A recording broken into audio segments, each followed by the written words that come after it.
Welcome back to Streamline Investigations, people. We're going to get straight into a video by Mega Jordinary, and this is quite an interesting one. Where is Amy Fitzpatrick? Question mark. Missing since New Year's Day 2008. What I wanted to do, I just wanted to find someone who really deep dives into this case and picks up the points in the Amy Fitzpatrick case missing. Let's get straight into this. Like always, before we begin, we want to give our usual disclaimer. All of the information that we are going to be discussing in this case is information that we have found through various sources readily available online for the masses. The opinions and facts stated in this video are not those of our own. We are simply just covering this case in order to raise awareness for the missing person in the event that hopefully there is some justice served and answers for the missing person in this case. So this video is just for educational purposes. Now let's get into today's case. So today's case is the disappearance of Irish teenager Amy Fitzpatrick, who vanished from Malaga in Spain in 2008 on New Year's Day. Amy was born on the 7th of February 1992, making her just 15 years old when she went missing. Amy was originally from Clare Hall, Dublin, Ireland, but moved to Spain in 2004 with her mother Audrey, her brother Dean, and her stepfather Dave Mann. Amy and Dean were full siblings. They shared the same biological parents, mother Audrey and dad Christopher Fitzpatrick. Christopher and Audrey were married at one point, but ultimately had to divorce because the marriage broke down. Amy had been in Spain for 4 years before her disappearance, so ultimately she had built a life over there. She had friends, she was attending school, but what we now know is Amy was actually never happy in Spain, and she expressed on numerous occasions how she wanted to return to Dublin to live with her father Christopher. In the year before her disappearance, Amy was absent quite a bit from school. It seemed to be like she was rebelling, as most young teenagers do. And in Amy's journal, her diary that was obtained by the police after her disappearance, there were excerpts in which she wrote that she hadn't showered in 2 years and that she has to do more shopping in the bins. Now, the shopping in the bins, people think that it's a reference to the fact that Amy may have been sleeping rough at some points and been sleeping on the streets. But the not showering in 2 years, that could also be seen as an over-exaggeration. She could be on about her life. She could be on about that things that happened. I think what it was, I think that was a way of putting it across to people that she isn't happy with the way life is, and she didn't seem to like Spain. And like I said, one thing I do know, she didn't really get on with her stepfather as well. I've really looked into him, lots of videos on him, and he seems to have a really sort of really bad temper. And by saying she hasn't showered in 2 years, she could really mean that she hadn't showered in a while, like be that a few hours, 2 days, etc. Because being from Ireland, this is a very common term to use just in general, being like, I haven't seen you in years, meaning I haven't seen you in like a couple of weeks, months, etc. Understand. It's an exaggerated phrase that is commonly used every day. So let's get into the night in question. Christmas 2007, Amy was meant to return to Ireland to spend the Christmas with her father, and that fell through for unknown reasons, so it was rescheduled to the February, which would have been when Amy was turning 16. It was just postponed for another 2 months, but Amy was said to have been absolutely devastated that she couldn't get home for Christmas. And so on New Year's Day, Amy's best friend Ashley Rose had asked Amy to accompany her babysitting her younger brother in Ashley Rose's home. Now, Amy's home was just a short distance away from Ashley's in Maya's Costa in Malaga. Ashley said that Amy had left her home at around 10 p.m. and normally the walk from Ashley's house to Amy's house would have taken Amy 10 minutes. She normally took a little dirt road, which would cut time off her journey. But according to Amy's mother Audrey, Amy never returned home that night, or at all. Ashley said before Amy left, they had planned to see each other the following day and meet at around 3 p.m. She also said that Amy had a big bag of stuff with her because she had stayed the night before, so she had all her pajamas and her clothes in that bag. Another key detail that Ashley mentioned is that Amy had her Irish Irish pink Nokia phone with her. Now, this phone was an Irish phone and she had no credit on it, so she couldn't make any calls or texts on it, but she had all her contacts logged into it. And she would just use it to listen to music.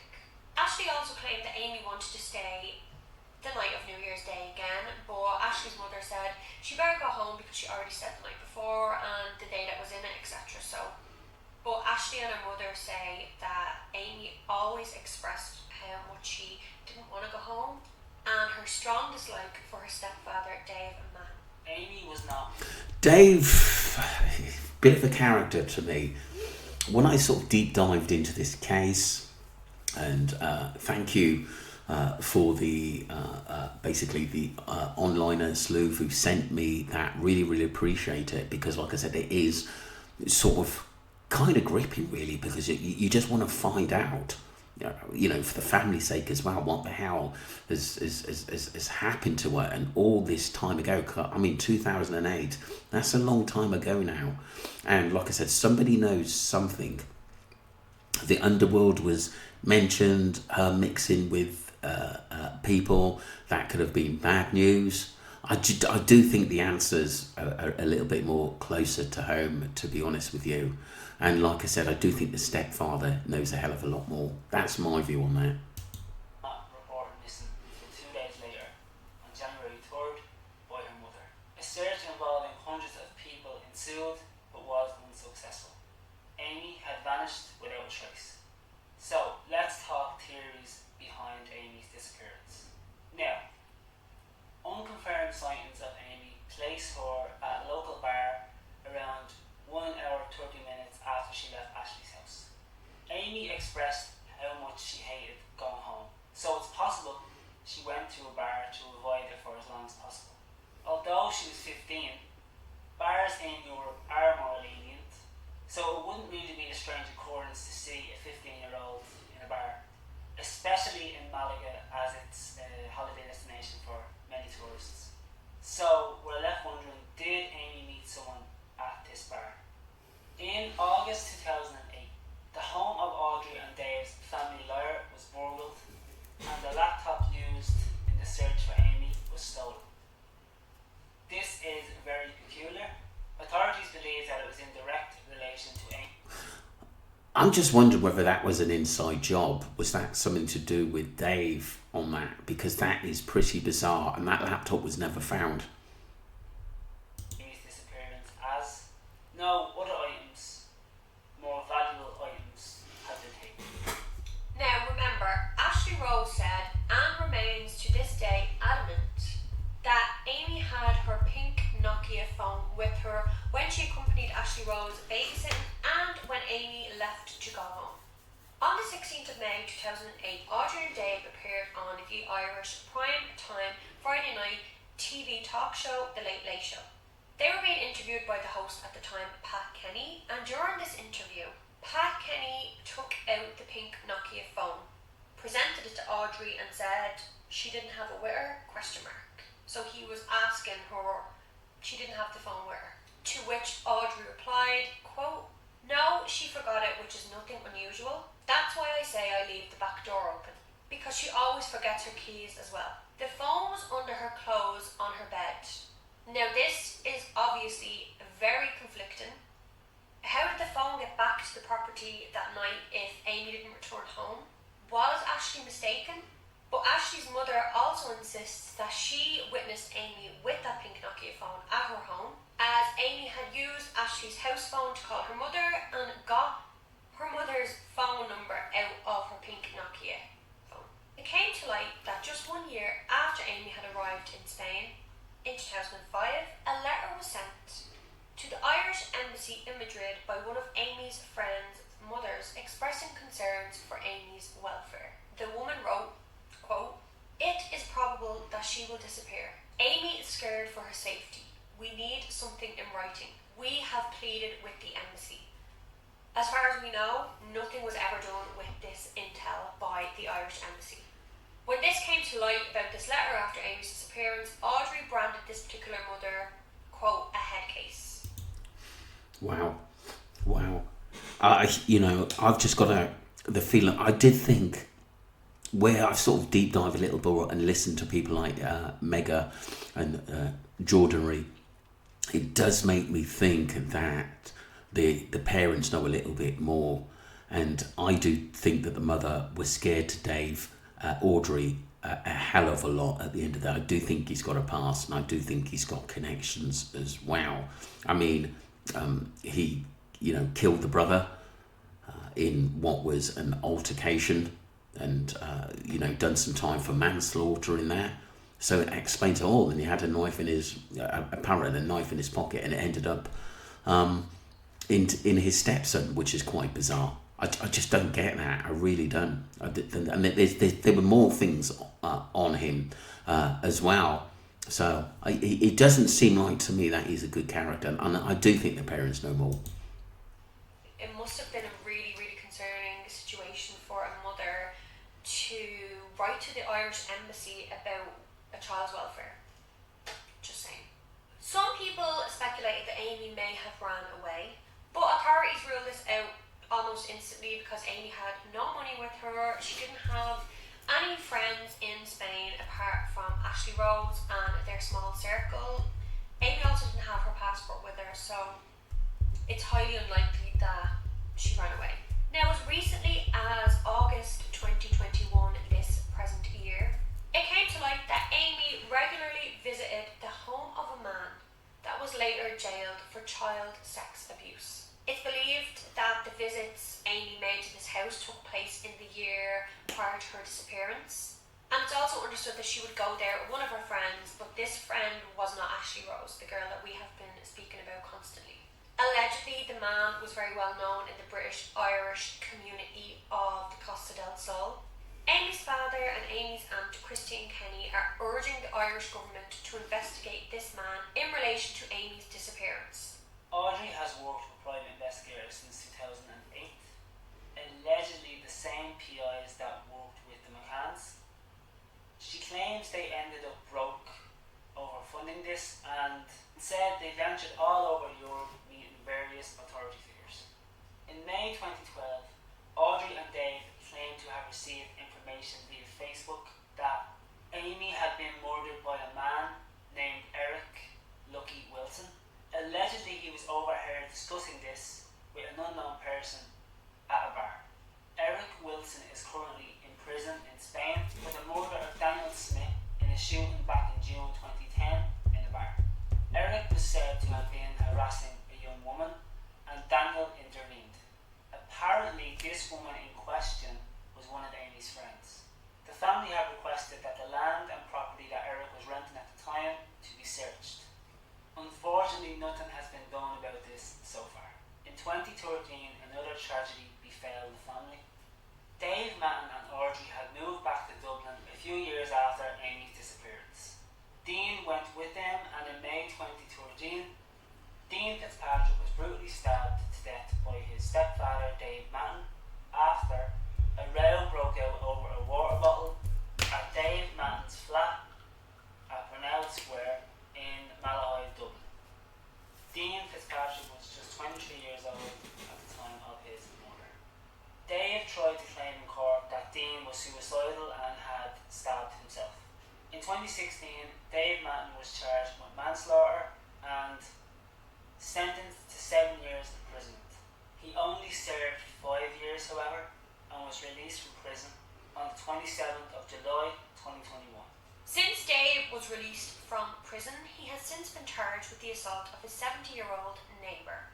And shockingly, after Dave had murdered Dean, Audrey's son, Audrey married Dave just before he was sentenced and sent to prison. Unbelievable. Unbelievable. I always said that this Dave, I think he wanted Audrey to himself, and that the kids were too much of a burden, to him. And it sounds like to me he accepted Audrey but not the kids, and that's bang out of order. I truly think that. She is constantly seen supporting Dave, holding his hand while they are going into court, etc. And It's absolutely insane that she would support somebody who took her own child's life. But it sounds as though he comes first before the kids. That's what I see. yeah.